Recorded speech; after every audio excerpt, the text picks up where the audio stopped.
same message. Dude, you need to hang out with better people.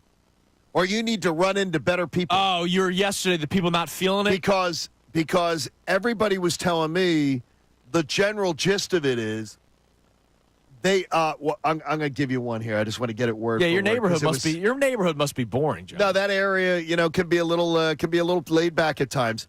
RJ says to me, he goes, "You need to hang out with better people." Just joking. But let's be honest. This is exactly the kind of crowd that you have begged for since you came back to town. Damn right. This is an Eagles fan base that is finally accepting the fact that we're a great team and that we should win a Super Bowl. Yes. It's everything that you say you want. So applaud the fact that maybe people are being a little bit more confident and not having to yap as much about being stupid underdogs. I love that, RJ. And RJ is a big dude, by the way. He's a pretty big dude. I'd say he's around 6'3". So you'd like to have him in your corner? I would absolutely like that in my corner. And he says, I will throat punch the first underdog mask that I see. And he lives right I don't think that's necessary. He lives right outside the borough. And he says, I will literally, if any one of these little punks puts on their underdog mask because we're underdogs, I will throat punch him. Nah, man, let's be the top dog. Damn it, let's go. I love it. RJ, thank you very much. And RJ seems like a good dude. Yeah, I mean, that's beautiful. I love that message. So are you feeling that confidence? I want to get two more from you. But real quick, Lane Johnson yesterday. Yeah, I want to hear from him because people listen to Lane more than me. I would. Sometimes. Connor, I think that's a good choice. I would say so. He said something yesterday that I loved, and it's amazing, right? You close your eyes about this time last year was when he did a media day around the Super Bowl and talked about how the team fell apart. Remember that? Did. I think he was was on very the honest about Dan Patrick show yeah. at the Super Bowl. But here he is talking about how important it is that they were just here 2 years ago. It's about a 20-second clip, but the last, couple of words are what really stood out to me. Take a listen to Lane Johnson. Yeah, I mean, you go back and look at it, there were some plays that we definitely like to have back. But I credit Kansas City for, what they've established and how they've been here consistently for the past 5 out of 6 years. So, I think this year maybe we can be more focused, possibly as a group, and that's really it. This year we could be more focused as a group. And that's because they did this 2 years ago. There was a lot. If you watched any of the coverage yesterday, Jalen Hurts being asked about quesadillas, right? The ridiculous questions, the stupid questions that have no reason to be asked. Hurts was at the podium for an hour, and that was his own one. Then he did the duo in a press conference with Patrick Mahomes. So think about it. For an hour, he had to sit at a podium and answer about 10 football questions and then 600 non-football questions where half the time he didn't answer them because they were stupid or he left them for a word. There are a lot of distractions when it comes to Super Bowl week. I saw a video of Lane Johnson and Jordan Mailata having to dance because that's what Fox asked them to do. Well, they're doing the videos that we'll show during the game. And look, they seem to be having fun. But they were having a blast. But it's part of the distractions that happen on Monday and for the rest of the week during Super Bowl week. There's press conferences today, tomorrow, and Thursday for the players on both the Eagles and the Chiefs. And then they get to go into the bunker. Right, finally. And they are, believe me, covering a lot of these Super Bowls. The players by the last day, they're still chatty, but they're thrilled to be going into the bunker. And it's good that they've done this just 2 years ago. And I know there's young players that weren't here 2 years ago, but they can listen to their veterans. And, oh, by the way, a lot of the young players played in the SEC, like all the Georgia Bulldogs, so they know what it's like, the craziness going up to a big game. All right, give us some more reasons to be confident. The Eagles' defense has 10 takeaways in their 3 playoff wins. That's amazing, dude. Okay. Teams that have had 10 or more takeaways in their 3 playoff wins have never lost the Super Bowl. Wow. Have never lost the Super Bowl. Okay.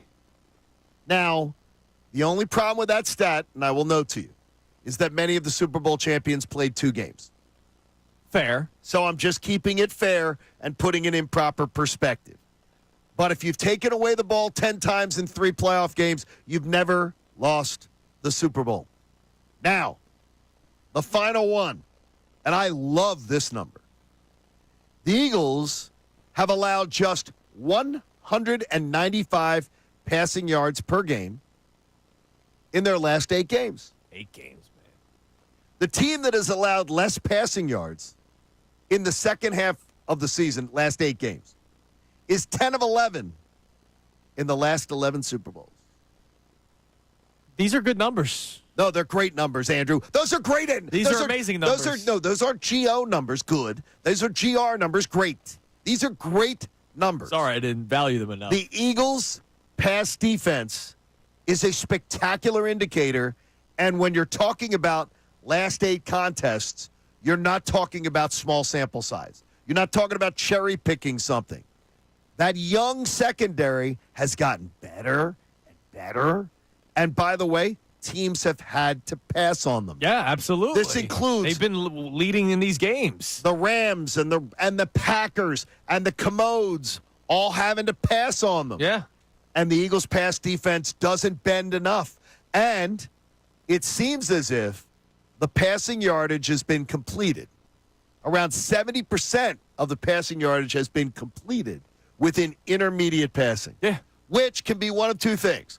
Either you're struggling a little bit in the intermediate passing game, or that's what Vic Fangio is saying. It could be the scheme. We'll give you that all day long. That's why I didn't make much of the Zach Ertz game last week, because I think they were more focused on, all right, we got to stop Terry McLaurin, number 2. Number 1 is we got to stop Jaden Daniels. Sure. And everything that he can do. We got to stop Terry McLaurin. De'Ami Brown's somebody that we need to worry about. Yeah, Zach Ertz can have 10 for 100, but if it's little chunk here and there, like I get it. Early on in the game, they were converting 3rd downs and 4th downs, which you need to stop, but I didn't really make all that much of Zach Ertz's game on Sunday. And that's the kind of game that I expect Travis Kelce to have Sunday. Yeah. Yeah, the difference with Kelce is his yards after the catch are enormous, especially compared to Zach Ertz. Zach, man. I am saying that. Believe it or not, Eagles fans. We know that pretty well So, here. like, his 20-yard gain could be 40. I got it. Compared to Zach Ertz. So you just got to tackle well. Yeah, it is, absolutely. It is. I